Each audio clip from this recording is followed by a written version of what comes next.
Hey guys, thank you for tuning in to another episode of InRange. One of our very generous Patreon supporters, Alex V, asked a question that was so good that it deserved a more thorough response than just an answer in a Q&A. Yeah. In fact, I said we should do a video on it, and that's what we're here to do today. So I'm going to read the question directly so I don't paraphrase it and we get it right, and then let's go through it. I'm seeing a lot of M1 Carbines locally, as well as personally looking at PDWs, and I'm wondering what the functional difference is between a PCC, like the M1 Carbine, and a true submachine gun. Yes, full auto, but back during World War II, why would the U.S. Army look around and see the PPS-41, PPS-43, MP-40, grease gun, etc., and choose to issue a semi-automatic pistol caliber carbine, especially one in a proprietary cartridge? Wasn't the grease gun more compact, as well as being full auto? Why not in 45? From a functional and logistical point of view, I don't understand why we went with the M1 in 30 carbine. It's a very good question. It's a great question. In fact, I thought, wow, it actually deserves some research. Yep. And so that's what we did. Yep. And we're here to provide some answers to that, hopefully.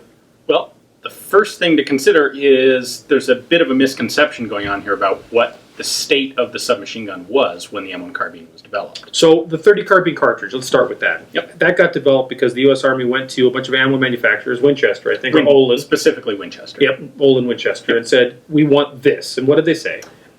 So they went to that because the infantry wanted a light weapon to give to people like artillery crewmen. They wanted a PDW. They wanted some sort of personal defense weapon, yes. Better than the 1911. Right, because they looked at studies from World War I where they had mathematically, statistically determined that the 1911 was used to kill approximately 0 Germans ever. Yeah. Because, as was pointed out, it's at anything beyond about 7 yards, it really is an expert's weapon. You've got to be good. Yeah. Yep. Yeah, it's good. I mean, if you're competent and capable with it, that's fine. But the average infantryman with a 1911 in his hands probably didn't get a lot of trigger time. No. Great for defending your foxhole. But if you want to give a supplementary, compact portable weapon to some guy who's running a mortar or running a howitzer, or driving around on a motorcycle delivering messages, a 1911 is a pretty crummy gun to give him. So it's pretty interesting to note, then. So you're talking about this in the 30s. Yeah. Right? So the U.S. Army looked at World War I data and came up with the idea that they needed something that wasn't a rifle cartridge, but was better than a pistol. Specifically, they decided that they wanted to come up with a weapon that would meet 3 basic criteria. It needed to reach out to 300 yards. It needed to weigh 5 pounds or less, and they wanted it both semi-automatic and select fire. So full auto and semi. And this was like 1938. So they did the intelligent thing, really, which was first they wanted to specify the cartridge. So they went to Winchester with their basic requirements, and Winchester basically modified the 351 self-loader. And let's caveat to that. There wasn't a cartridge that they were aware of in the field that fulfilled those requirements. Right. So, like, for example, there was 357 Magnum. It's a rimmed cartridge. But it's a rimmed cartridge. Doesn't fit into the role of a semi-automatic or fully automatic gun. Right. So let's keep going. Alex specifically asked, why not 45? Well, 45 is not a good choice for 300-yard shooting. I mean, you can lob stuff in. Yeah. But under the American concept of a rifleman, you're not aiming at a target and hitting it. Right. Yeah, you're getting a little luck there. Yeah. So that 45 cartridge. So the 45's out. Pistol caliber's out in general. 9mm's out. 45 is out. Right. They're looking for something that they could point, aim, and shoot and hit with reasonable accuracy. Right. Mm-hmm. And also keep in mind that the U.S. is using everything in 30 caliber. So if you're going to do that, if you're going to make a new cartridge, it makes sense to make a new 30 caliber cartridge. So at least some of your tooling is still going to be usable. It's very funny. The similarities here are striking, except both sides didn't necessarily know what the other was doing. Right. So the Germans, for example, looked at the data from World War I, and in the 30s were developing an intermediate cartridge, right, which essentially became 8x33 or 8 quarts, right? That later became serviceable and used in the MKB-42 and the MP-44, STG-44. But the Americans wouldn't have been aware of that development effort. No. This would have been a secret project. Yes. This would have been something they weren't aware of. And there's also a difference in use where the Germans with the Kurds were kind of taking a rifle and they wanted to make it more effective in full auto. Tame the rifle cartridge down. So take a rifle and make it viable in a submachine gun role when you need it to be. Right. Where the Americans were trying to take a pistol cartridge and extend its range and make it viable as a rifle. Make a submachine gun that you can use as a rifle when you need it to be. Exactly. It's the same idea from the other side of the perspective. Right. Yeah. Okay. So, 1939, we have the cartridge, or maybe 1940. The cartridge is developed by Winchester. The Army then takes that cartridge and puts out a request for guns, saying, we are looking for a 5-pound gun, select fire, using this cartridge. So Alex asks, why not submachine guns? Well, there were two submachine guns really available to the U.S. at the time, the Thompson and the Rising.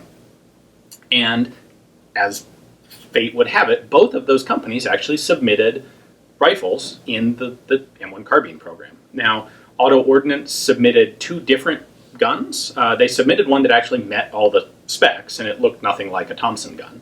They did actually also build a Thompson submachine gun in .30 carbine. That was not going to meet a 5-pound requirement. No, it was more than double the weight, the restricted weight. So right there, that's why you're not using a Thompson submachine gun in this M1 carbine roll. It's far too heavy. The Rising was basically a Rising subgun in .30 carbine, which failed for all the reasons that the Rising didn't last very long as a submachine gun in U.S. service. Then you had a bunch of other companies and inventors submitting designs. John Garand submitted one. John Browning's son, I believe, submitted one. George Hyde submitted one. Oh, everyone who was a player in the gun industry at that time submitted a rifle to these trials. And again, what we come down to is the submachine guns at the time were all open bolt, full auto, maybe select fire, but they were all open bolt unlocked guns, which meant you had to have a nice heavy bolt in order for them to operate safely. And that right there put them out of the weight range. In order to make a 5-pound gun for something anything bigger than a pistol cartridge, it has to be locked. Not just the weight. If you've ever fired, and probably you haven't because not too many people have, if you've ever fired a semi-automatic open bolt gun, a 300-yard requirement with that makes it an expert's weapon. Right. The practical accuracy is really lacking. If you're really good with it and practiced a lot, I'm sure you could get hits. But for the average shooter, shooting an open bolt gun is a strange experience, and it's not one that has a proclivity towards accuracy. Exactly. So that would defeat that as well. Yep. So what we're left with is a locked breech, very lightweight gun. And so all the submachine guns that exist at the time are gone. And you're looking at guns like the various submitted prototypes for the... Which ultimately became the M1 Carbine. Right. And they dropped the fully automatic requirement at some point. Yes, that's a good point. There were two series of trials for the M1 for these prototype guns. They ran the first set. Nothing was really satisfactory. And at that point, they had realized none of these things are really all that useful in full auto.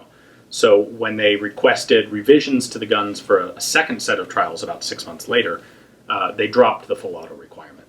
And I would say that I would bet, I'm just guessing here, but the reason these things aren't very viable in full auto is because of the 5-pound requirement. Exactly. You make a gun that's that light and you're running it at full auto even with just .30 carbine, I'm pretty sure that thing's going to be all over the place. Lively. Yeah. It's going to be a very lively gun. So that's when they realized, oh, this isn't all that great. So they wanted to keep the weight. They were more worried about the weight. Exactly. Which, by the way, makes a lot of sense. It does. And then they were the full auto requirement. Yep. So it's interesting to consider that the German version of this concept was like an 11-pound gun. Yep. And their first one was open bolt. Yeah. And they went, when they went to modify it and make the next improvement, let's get away from that open bolt thing. Yeah. Yeah. So really, very similar pattern of events.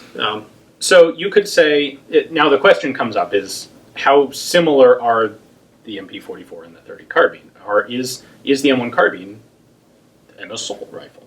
Because if it is, it predates the Sturmgewehr, more or less. I think the answer is not really. Well, it depends. I mean, I know people really get into the definition of assault rifle. It has to be select fire. It has to be an intermediate cartridge. Well, the M1 carbine in its original World War II guise was not select fire. Correct. So that would extract it from that definition. If you want to use that as a defining point, I personally don't. Maybe you can, maybe you don't. I don't personally think that matters as much as people lend it to be. But then you get more into, is this an intermediate cartridge? And I think we're going to do another video on that, actually. Yeah, we'll talk about that later. What I think the relevant point is, this is a cartridge that did what it was supposed to. It was a significant step up from the pistol cartridge, and it allowed you to have rifle-like accuracy and utility in a very handy I think it is reasonable to say that the .30 carbine round and the .30 carbine that's in good shape is capable of hitting at 300 yards. Yeah. Now, as I mentioned in our review video in one of our other videos, I did shoot it at a Camp Perry match, and that was at 100. But I have shot the M1 carbine out to 300, and yeah, you can get hits. It's a personal defense. It's pushing its legs a little bit past its. I mean, 200 is more realistic, but 300 is viable. So I think they achieved their goals. They made a cartridge that was capable of doing it, and they made a rifle that was also capable of doing it. They made it very easy for people to carry it, mortar crews or whatever, as a defense weapon. So yeah, interesting. And for that purpose, I really think being handy and portable is more important than being a fantastic fighting weapon. I don't know that they made reliable as one of the requirements, though. But that's a whole other series of videos. Yeah. Anyways, that's a great question. We really love those kind of questions. It's real smart propeller head kind of stuff, and we appreciate that we have viewers that can ask a question that's that insightful. Yeah. Because that's what it is. So thank you for the questions. Keep them coming in. It gives us great content to bring to you guys and hopefully educate ourselves and others in the process. Yep. If you'd like to ask questions yourself and have us address them, check out our Patreon page. That's where you can help support us, and in exchange, we take your questions for videos like this one. Thanks for watching. Subscribe on both Full 30 and YouTube and share with your friends.